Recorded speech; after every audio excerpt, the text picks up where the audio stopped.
Oi, pessoal, tudo bem com vocês? Começando o nosso programa de hoje, um assunto mais do que atual e pontual. A gente vai falar hoje por aqui sobre voto impresso. Acho que você que está em casa, claro, já ouviu muito na mídia essas discussões em torno do tema. E a gente traz hoje aqui para discutir com a gente sobre isso a deputada Janaína Pascoal, do PSL. Tudo bem, deputada? Bem-vinda aqui novamente à Rede Alesp. Eu que agradeço o convite, a honra por participar. E também aqui com a gente o doutor Alberto Rolo, que é advogado especialista em direito eleitoral. Tudo bem, doutor? Tudo bem, é um prazer estar aqui com você, com a deputada Janaína Pascoal, para falar de um assunto tão importante. E eu aproveito já o senhor e talvez eu faça a pergunta que todos que discutem sobre o tema têm.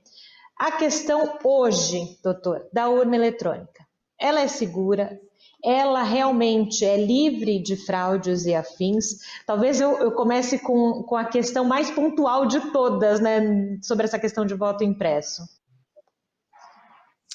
A história com H mostra isso, são 25 anos de uso da urna eletrônica e aquilo que eu fui estudar, fui atrás, fui aprender, fui assistir as palestras do TSE, conversei com técnicos, né, porque eu dou aula também sobre isso, assim como a deputada Janaína, eu também sou professor, então eu fui estudar um pouquinho para poder responder para as pessoas e me convenci de que a urna ela é 101% segura. São mais de 30 camadas de segurança, a gente vai acrescentar mais um, que é a identificação por biometria, que não deu para usar o ano passado por causa da pandemia, então ela é absolutamente segura. Agora, dá para melhorar? Sempre é possível melhorar, sempre é possível modernizar, porque as coisas no mundo digital também são modernizadas, mas hoje ela é absolutamente segura e é suficiente para dar transparência e segurança para toda a nossa sociedade.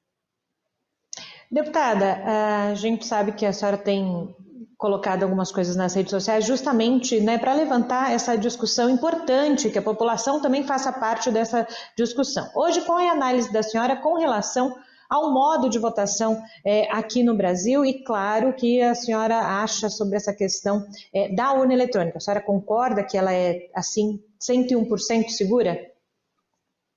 Veja, eu seria insana se eu questionasse o resultado das urnas com a votação que eu tive. Então, eu confio, né, confio na votação, fui eleita por esse sistema, reconheço os avanços e entendo o posicionamento, a contribuição do Dr. Rolo, como também é de outros tantos estudiosos da matéria, ministros. O problema é o seguinte, eu acho muito difícil afirmar que qualquer sistema seja 100% seguro. É muito comum os bancos, ao apresentarem os temas de pagamentos,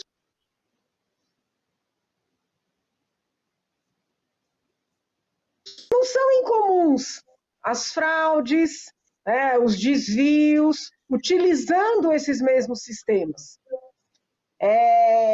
Várias empresas multinacionais gastam milhões na segurança dos seus sistemas e ainda assim são alvos de hackers, são alvos de criminosos, no sentido de desvio de valores, porque hackers também são criminosos. E são empresas que têm condições de investir. No mundo, houve uma série de hackeamentos e invasões de sistemas privados e públicos. Por exemplo, o próprio Pentágono foi invadido. Muito recentemente, o Supremo Tribunal Federal aqui no Brasil, houve problemas com o Ministério da Saúde. Aqui na Assembleia, não raras vezes nós estamos fazendo audiências públicas, o presidente anterior era muito preocupado com essa questão, o presidente atual também tem olhado para isso, pessoas invadem com cenas de pornografia, Então, eu gostaria de mudar um pouco a dinâmica da discussão. Eu acredito que, por força das dificuldades de comunicação do presidente Bolsonaro, tenha surgido na sociedade, principalmente nos juristas e nos políticos, uma reação muito forte, né, à ideia do voto impresso. Mas eu não acho que nós tenhamos que colocar essa discussão no seguinte extremo. As urnas são inseguras, houve fraudes contra a segurança do voto impresso, a garantia do resultado. Eu não creio que a discussão seja assim tão extremista. A pergunta que eu faço é: não seria desejável nós termos mais segurança para a eventualidade de um ataque, né, para a eventualidade de alguém que tem poder, na hora da contabilização, de alguma maneira interferir? Então, assim, me parece que a discussão é: mais segurança é algo desejável ou é algo indesejável? E eu, desde sempre, né, muito antes de eu saber que Bolsonaro existia, desde sempre eu defendi essa maior segurança, desde sempre eu entendi que era interessante nós termos o voto impresso, não só para fins de auditoria, para fins de contagem. Nós poderíamos ter um primeiro resultado de maneira quase imediata, né, que o Brasil realmente tem sido exemplo nessa agilidade na contabilização, mas haveria uma contagem, né, das cédulas mesmo impressas para fins de conferência, pelo menos para a majoritária. Né, porque até hoje eu não vi assim, muita discussão sobre eleição para deputado, senador, prefeito, governador, pelo menos não com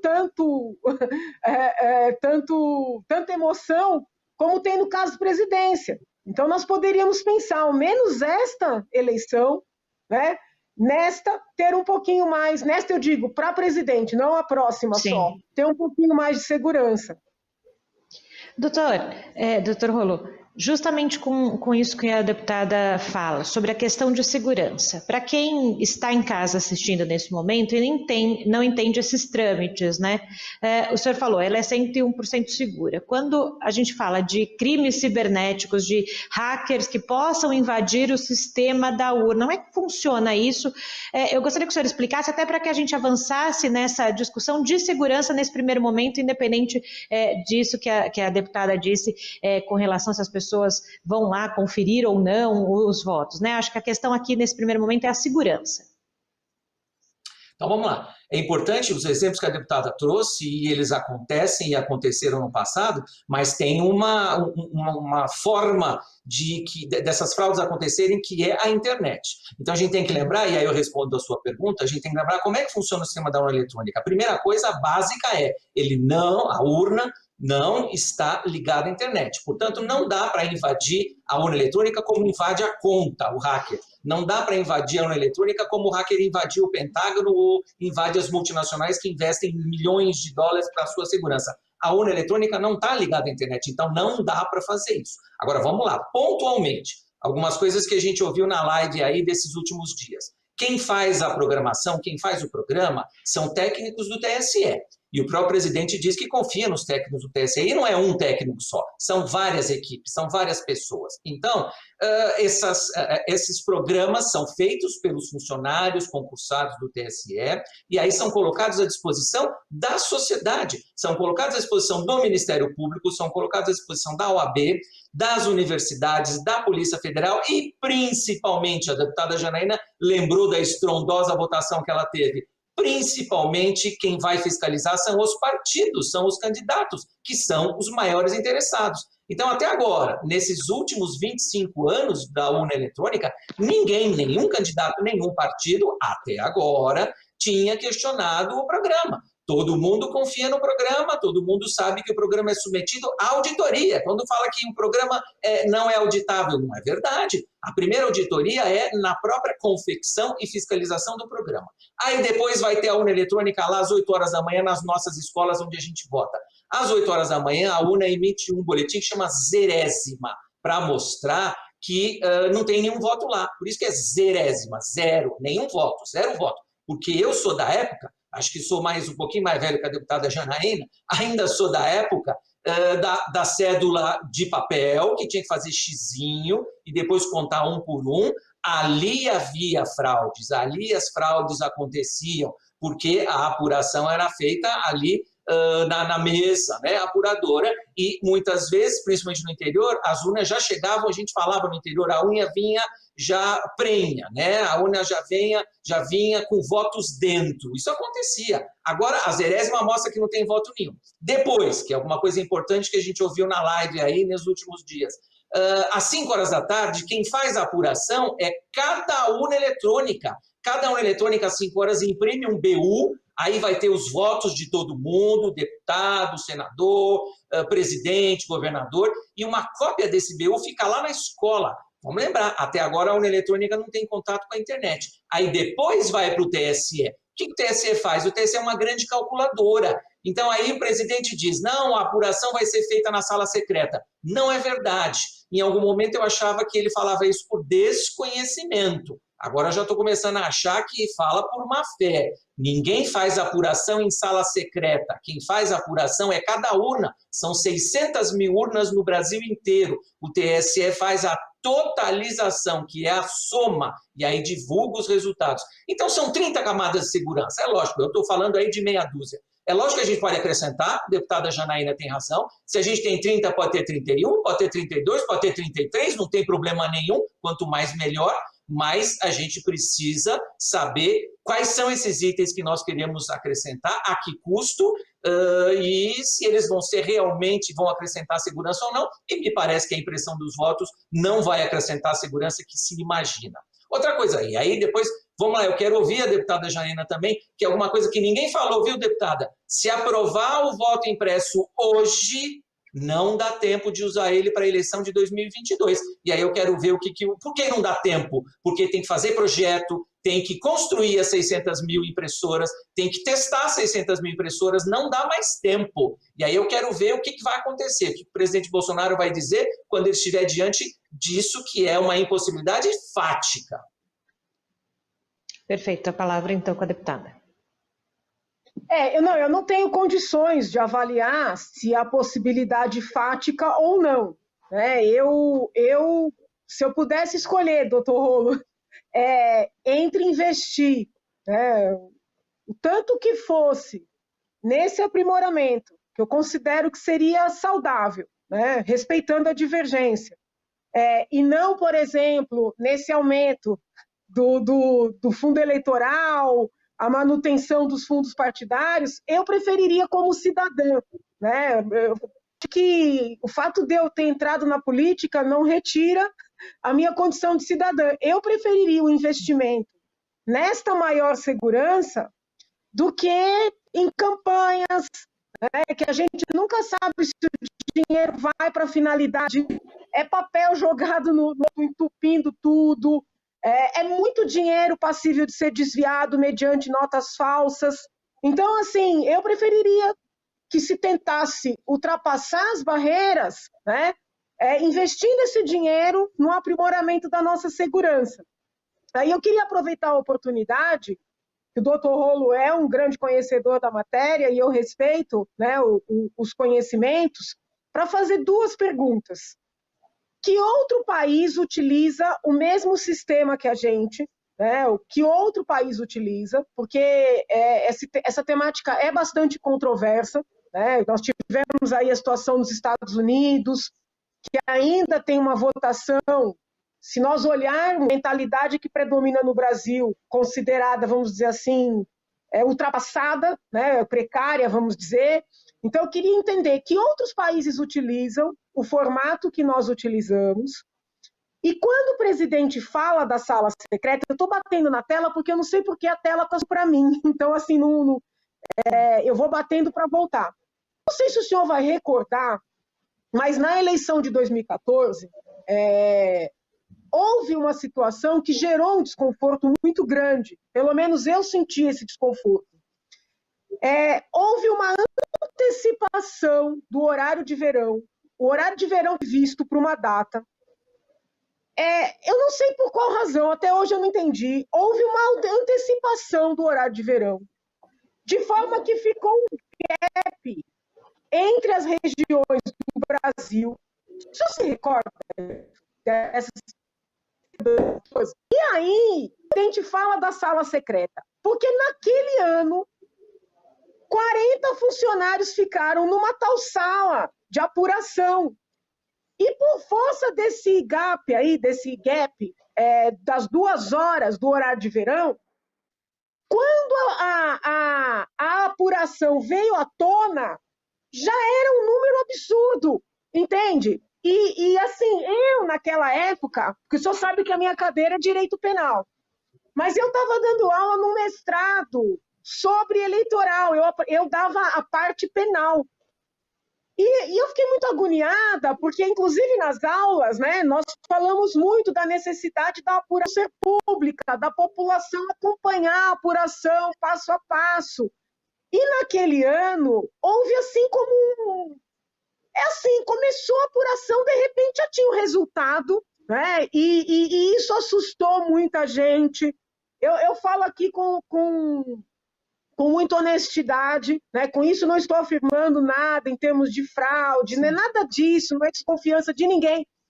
Mas isso foi muito assim, me causou uma agonia muito grande, eu fiquei cismada. Então eu compreendo quando o presidente fala da tal sala secreta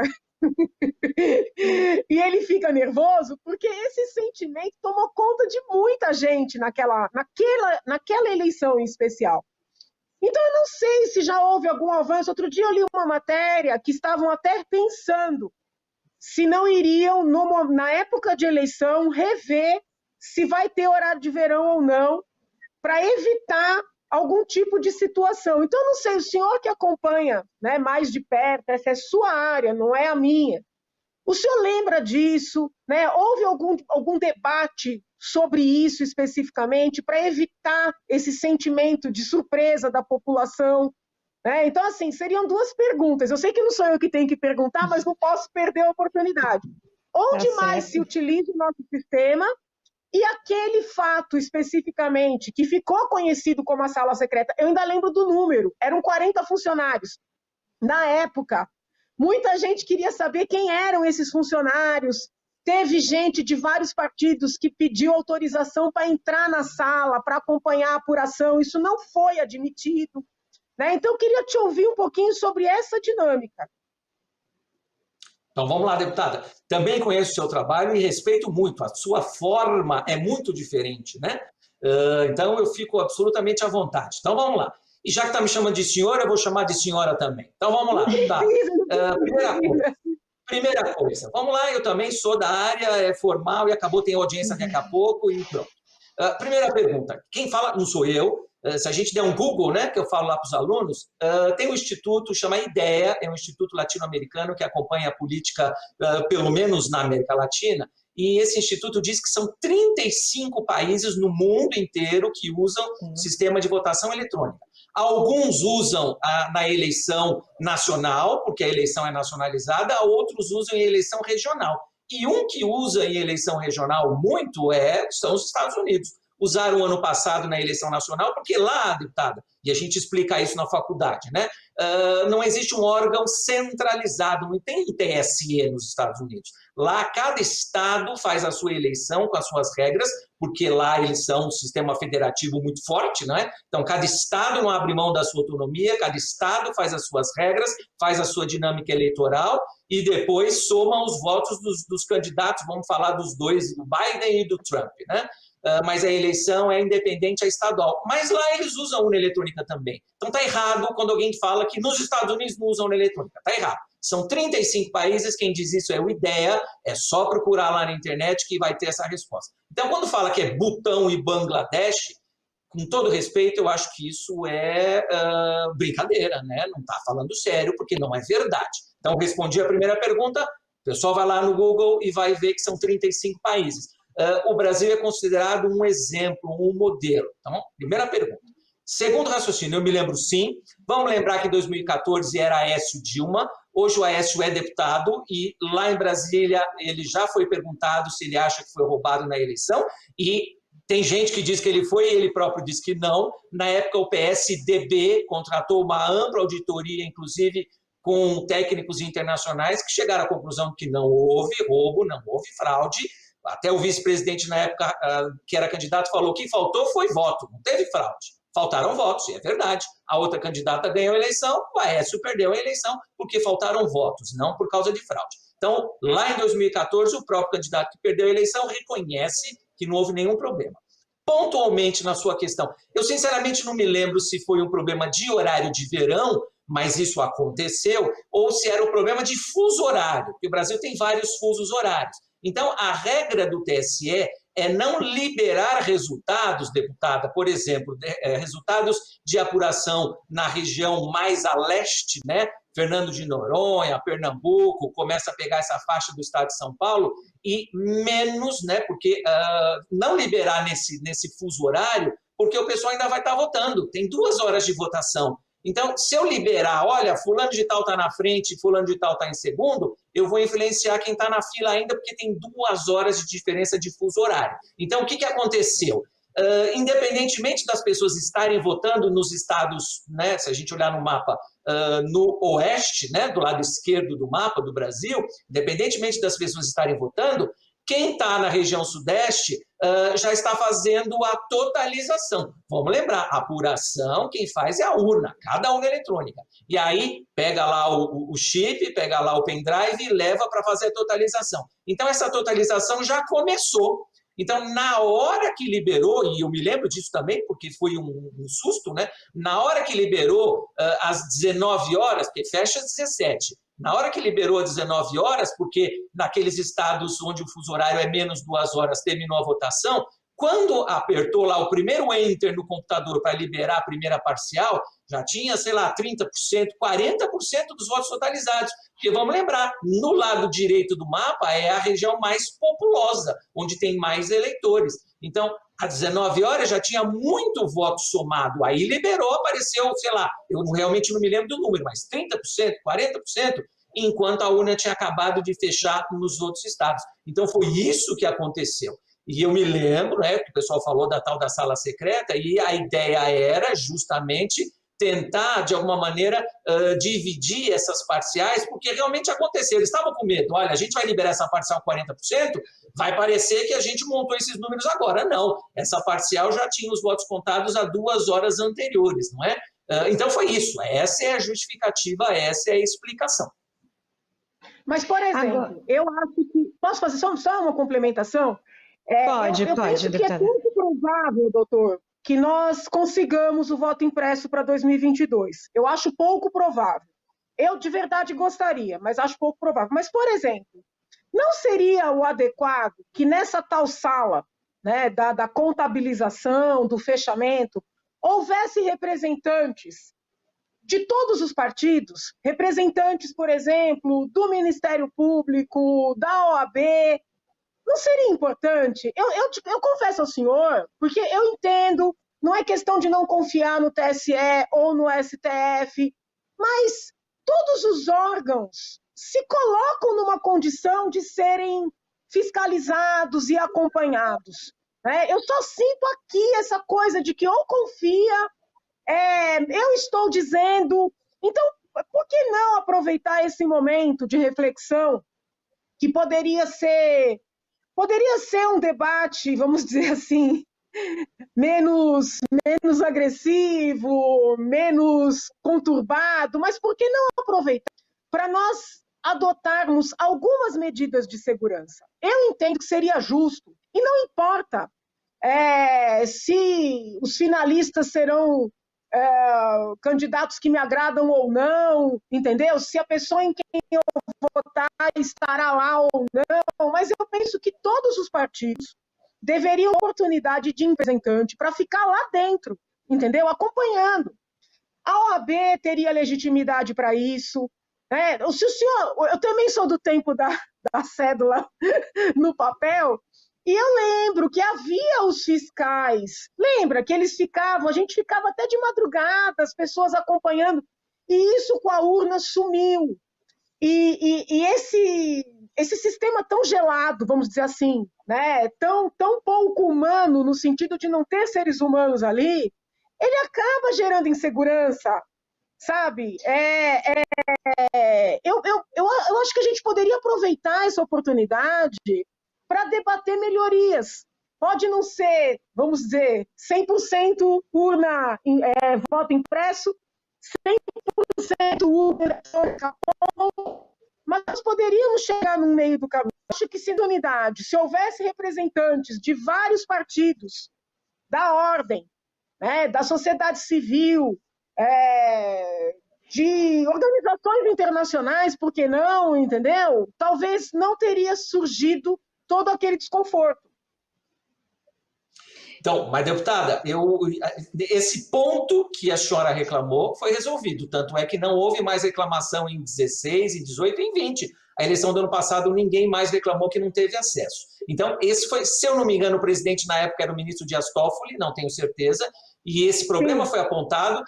Como é que a gente fala em auditabilidade, como é que a gente fala em fiscalização, se vai chegar a um ponto lá no fim do processo em que a gente não permite que as pessoas entrem. Então, isso foi corrigido, foi apontado como um problema e foi corrigido. E outra coisa, deputada, se a senhora acompanha alguma coisinha, alguma coisa que eu escrevo, que eu falo por aí em algumas mídias, a senhora tem visto que eu falo em melhoria sim, e tocou nesse ponto certinho, não precisa ser 100%, vamos fazer 5%, vamos fazer 10%.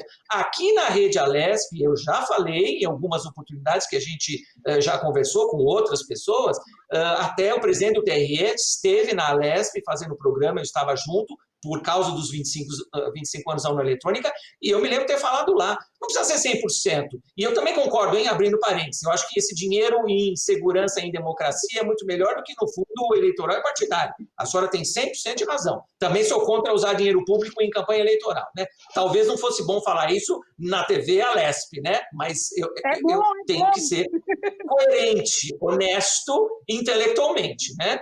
Mas isso é um parênteses, vamos fechar o parênteses aqui. Então, eu falo em 5%, 10%, 15%, vamos chamar um estatístico, são 600 mil urnas, deputada, no Brasil. Vamos chamar um estatístico, que é uma ciência exata, e vamos perguntar para ele, em 600 mil urnas, qual é o número mágico para a gente ter por amostragem essa confiabilidade mais uma vez provada, 5%, 10%, e aí a gente faz, deputada, eu não vejo nenhum problema. E naquele sentido, se a gente tem 30 camadas, vamos ter 31, 32, 35, 40, sem problema nenhum.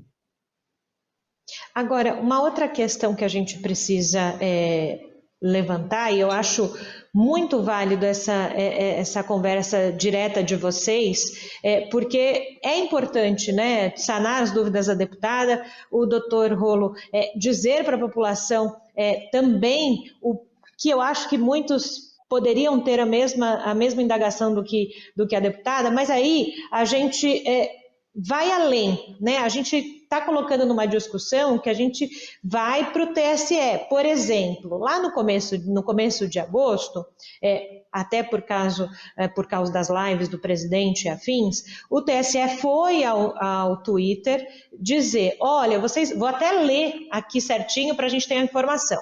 Vocês sabiam que os votos já são impressos? Qualquer eleitor pode fazer a contagem dos votos por conta própria, esse é o boletim de urna, como o doutor Alberto Rolo disse, e afins, né? Então, e aí eles até colocam, façam a sua própria auditoria. E nesse Twitter do TSE, muita gente falando que gostaria de ter o seu voto impresso na hora. Doutor, até para sanar a dúvida, porque a nossa intenção aqui é entregar a informação de qualidade para as pessoas. Essa é a discussão, é o que muita gente tem ido às ruas também, porque é isso que quer, quando vota lá na urna eletrônica, quer ter a certeza de que foi computado.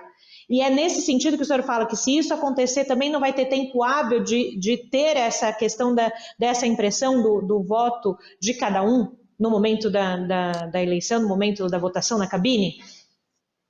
Então vamos lá, para 2022 o problema é tempo de fazer, de preparar tudo, 600 mil impressoras, fazer teste, não dá tempo mais, tá? Não é nem o problema do dinheiro, o ministro Guedes disse que ia arrumar o dinheiro, ainda que ele arrume o dinheiro não dá tempo mais, tá?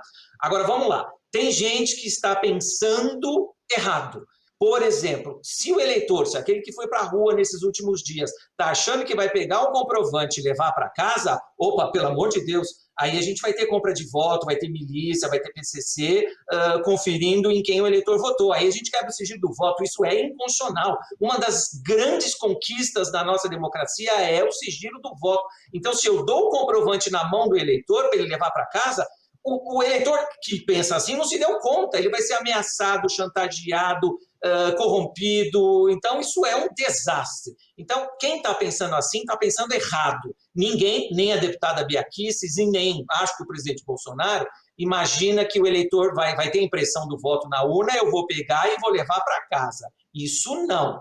A ideia, mas eu sei que tem gente que pensa assim, mas está completamente errado, e é bom que essa informação fique bem clara.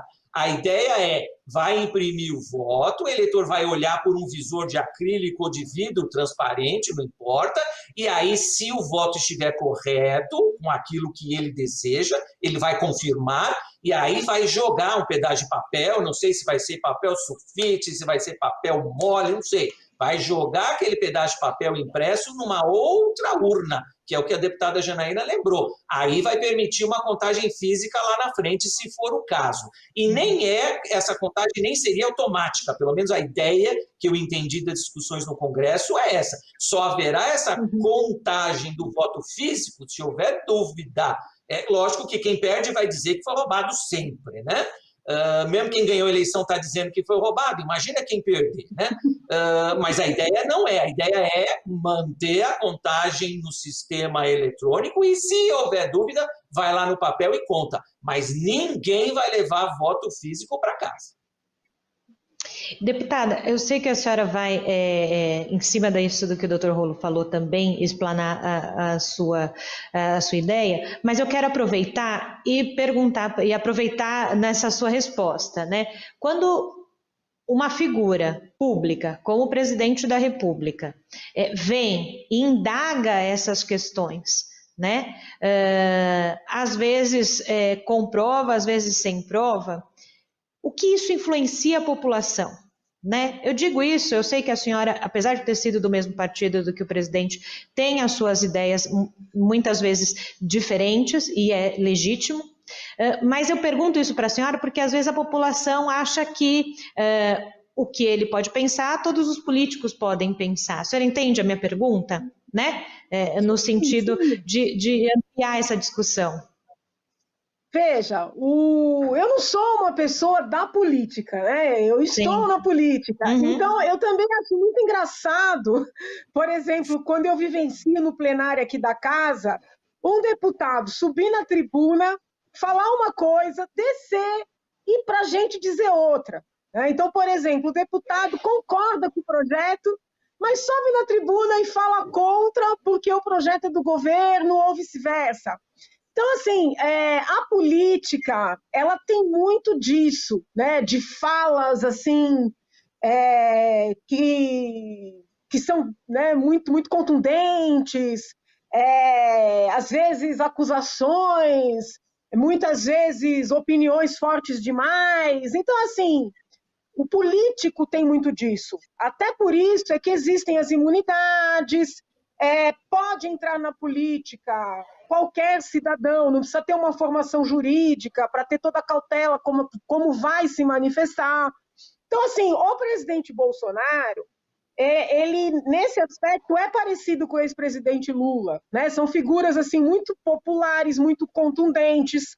Havia também uma série de falas, né, nos governos do PT, que eram falas perigosas, né, que poderiam ensejar ações até problemáticas. Então, da mesma maneira que eu criticava essas falas tão contundentes nos governantes, nos políticos da esquerda, eu venho questionando, criticando, também no presidente, nos seus apoiadores, vamos dizer assim, mais raiz, porque eu entendo que eles têm direito, né, a manifestarem sua opinião, a não confiarem nas urnas, né? Ninguém pode tirar de um cidadão o direito de não confiar, né? No fim e ao cabo, o que é um ciumento? Senão aquele que não confia, né, no seu parceiro, e na maior parte das vezes o parceiro ou a parceira nem dá causa, mas o ciumento sente. Não tem o que fazer, né? Você vai tratar essa situação, vai dialogar. Então, assim, o problema não é o presidente não confiar. O problema é a forma com a qual ele expressa essas para vocês. Voltou, apagou, está apagando aqui para mim, não é. O problema é a forma que o presidente expressa, né, esse seu sentimento de não confiança. O problema é o presidente fazer isso assim com muita reiteração. Ele confunde a ideia, né, de defender o voto impresso, que é um direito dele, é um direito dos apoiadores dele, com comentários desnecessários e até ofensivos aos ministros, entendeu? Então o presidente mistura muito as coisas, né? E ao fazê-lo, ele prejudica principalmente o governo dele. Ele prejudica o trabalho das pessoas que lutaram muito, né? Aqui restando as visões de mundo, mas lutaram muito para depurar, entendeu? Para afastar quem precisava ser afastado. É duro, porque eu vejo crianças, adolescentes que não vivenciaram o nosso passado recente, olharem para a forma que o presidente se manifesta, as confusões que ele causa, e as crianças não gostam, veem, né? Entendem que é uma coisa ruim. Já vi criança dizendo, se eu votasse, votava em Lula, por exemplo, porque o presidente é malvado. Isso é muito ruim, entendeu? Porque a direita que esses jovens estão conhecendo é uma direita que não é a direita que eu queria apresentar para eles, né? Então, assim, eu não entendo que o presidente chegue, vamos dizer assim, a cometer crime de responsabilidade com essa sua contundência, mas ele está criando o conjunto da obra, entendeu? Ele está gerando sentimento, um ressentimento grande em pessoas, inclusive, que o apoiaram, né? Muita gente já começa a pensar, mas, meu Deus do céu, será que vale a pena manter alguém que tanta instabilidade? Entendeu? Então, assim, por isso é que eu insisto, às vezes eu ligo para os deputados que são mais próximos ao presidente, já liguei para pessoas, assim, assessores, ministros, com o intuito de chamar a realidade, né? Ninguém mais está aguentando tanta confusão. Ninguém mais dando. E eu confesso que às vezes eu paro para refletir o que é que o presidente quer. Já passou na minha cabeça que ele quer cair, né? É duro eu falar isso aqui, porque assim, é tanta insistência na mesma tecla, no mesmo mato, no mesmo, que na minha percepção, posso estar equivocada, não está dando certo. Não está dando certo. Então a sensação que eu tenho é que ele quer cair, não sei se para vitimizar. Cheguei lá atrás a achar que um dos filhos se candidataria, entendeu? Eu não sei o que é, mas assim, a racionalidade não explica o que o presidente está fazendo. E vejam que eu concordo com o pleito dele. Se eu fosse deputada federal, doutor Rolo, eu votaria favoravelmente ao voto impresso. Então aqui estou sendo muito sincera. Mas eu não estou vendo lógica no comportamento do presidente, entendeu? E é muito duro dizer isso, porque a gente está um pouco sem rumo no país, né? Nós estamos um pouco sem rumo. Eu não quero votar no ex-presidente Lula. Tem dúvidas se o presidente Bolsonaro tem condições de governar mesmo. E, assim, as terceiras vias, entre aspas, apresentam ou postas, não são, com todo respeito, quadros que me alegram, entendeu? Que me dão o desejo de fazer campanha para. Então, é um momento difícil que o país está atravessando.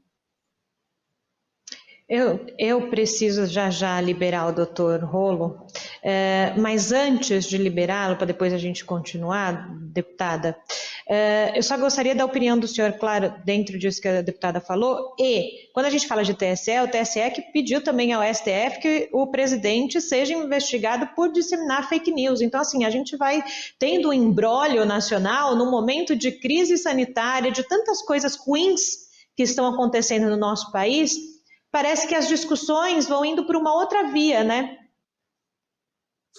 Pois é, aí entra um pouquinho na atividade profissional da deputada, né? A gente estava discutindo isso hoje. Tem lá a representação dos partidos que pediram para a corregedoria do TSE tomar providências, aí os ministros votaram, né, na sessão de abertura do ano do segundo semestre. Eu tenho um pouquinho de dúvida jurídica, aí se o TSE tem competência para investigar o presidente da República. Mas mandou lá um ofício para o STF para acrescentar no inquérito do ministro Alexandre de Moraes. Tudo bem, então está lá para o STF tomar posições. Mas eu ouvi, nessas últimas horas, grande imprensa falando em inelegibilidade do presidente, em deferimento do registro dele, aí também puxa a sardinha um pouco para o meu lado. Eu não vejo isso, sob o ponto de vista jurídico, com tanta tranquilidade assim, né? Ainda que sejam fake news, abuso dos meios de comunicação, abuso do poder econômico. Sim, mas isso tem que ter uma ação judicial, né? Autor, ele vai ser o réu, aí o Ministério Público tem que participar obrigatoriamente em todos os feitos eleitorais. Eu não estou vendo isso por enquanto. A gente pode até reclamar do doutor Augusto Aras, né, que fica sentadão lá em vez de agir, que tem obrigação, não é favor, né? Mas, lógico, a gente tem alguém batendo de um lado, então a gente fica imaginando que os outros vão bater do outro. E é o que a deputada falou. Não é bom essa guerra, né? Isso não é bom para o Brasil e realmente não é bom para os nossos jovens, para a geração que está vindo aí. Eu acho que isso não é exemplo nem de um lado, nem do outro. Agora, lógico, a gente tem que reagir do tamanho certo, porque aí eu vou lembrar do ministro Gilmar Mendes, que falou também nesses últimos dias. A deputada falou, olha, não sei direito o que o presidente Bolsonaro quer. O ministro Gilmar Mendes falou que acha que sabe e não é coisa boa para o Brasil. Eu também estou chegando a essa conclusão. Eu também não sei o que ele quer, mas infelizmente eu estou achando que não é coisa boa para o Brasil, e isso é muito ruim. Então, eu agradeço mais uma vez a oportunidade. Infelizmente, eu já tinha um compromisso marcado, né? Essas lives ajudam a gente, encurtam os caminhos, facilitam a vida, mas os compromissos também têm hora e eu vou ter que pedir licença. Então, vamos falar outro dia, deputada, vamos falar da sua especialidade do inquérito das fake news, vamos falar lá no TSE, quem é que pode investigar o presidente Bolsonaro, né? Porque juridicamente a gente tem que falar a verdade. Aí eu me pergunto, eu vou responder, o pessoal não gosta da minha resposta. Fala, mas juridicamente é o que eu penso, né? Então, vamos falar outro dia disso, deputada. Uma última pergunta rápida, bem rápida, posso? O senhor vê alguma chance do ministro Barroso dar uma liminar autorizando candidaturas independentes em 2022? Porque ele tem uma ação lá. Eu não vejo, porque uma das condições de elegibilidade é filiação partidária. Então, para a gente chegar nisso, tem que mudar a Constituição. Tudo bem, faz uma PEC lá, tira essa condição de elegibilidade. Agora, vai dar uma liminar dizendo aquilo que está escrito na Constituição não vale para o ano que vem? Eu acho muito difícil, deputado. Que pena. Que pena. Perfeito, doutor. Obrigada, viu? Obrigada, doutor Alberto Rola. Agradeço ao senhor. Eu continuo aqui, então, com a deputada Janaína Pascoal. Até mais, doutor. Obrigado, bom trabalho para você. Fica com Deus.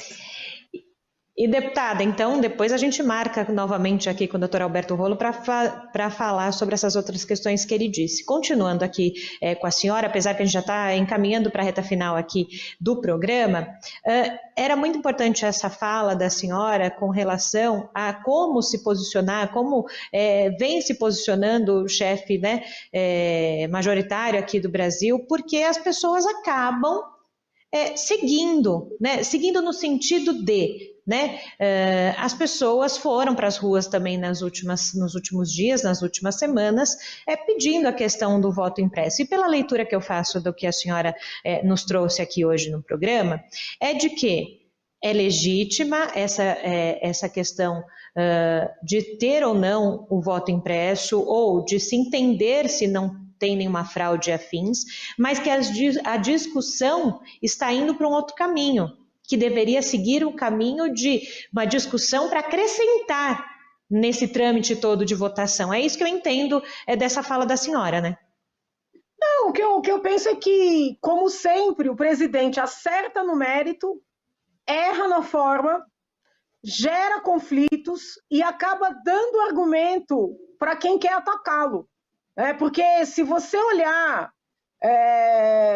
o que aconteceu na CPI das fake news, o que está acontecendo na CPI da Covid, não tem nada contra o presidente, nada, né? Tentaram produzir, tentaram fabricar, a todo momento surge uma testemunha que não sabe nada, que não apresenta nada, e aí 1000 manchetes contra o presidente. Então não tem nada contra o presidente. Só o que há contra o presidente é esse estilo dele próprio, entende? Então, assim, se ele seguir causando tanta confusão, não é para ele desistir das pautas dele, até porque eu concordo com as pautas dele, mas ele mistura, aí ele fala do Barroso, aí ele fala do Supremo, entendeu? Aí ele diz que tinha sido eleito no primeiro turno. Eu acho que ele exagera um pouco, até considerando que é natural da política, né? Uma certa veemência acima do tom. É importante resgatar a fala final do Dr. Rolo, né? Estão fazendo de tudo para minar a candidatura em 2022, né? Não tem cabimento querer dizer que ele será inelegível por defender o voto impresso ou por não confiar na urna eletrônica, né? Isso não é crime, isso não é crime. Vai ser muito difícil explicar para a população, mas muito difícil mesmo, que o mesmo Supremo Tribunal Federal, que em embargos de declarações anulou 4 condenações do ex-presidente Lula para que ele pudesse concorrer, vai inviabilizar a candidatura de Bolsonaro.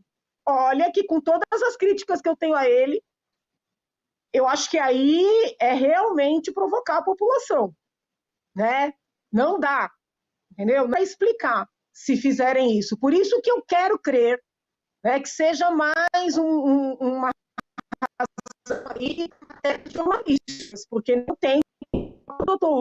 E acho que é evidente que ele não está alinhado, vamos dizer assim, com as pautas bolsonaristas, mas o próprio doutor Rolo, como professor de direito, falou, não tem fundamentação jurídica para isso.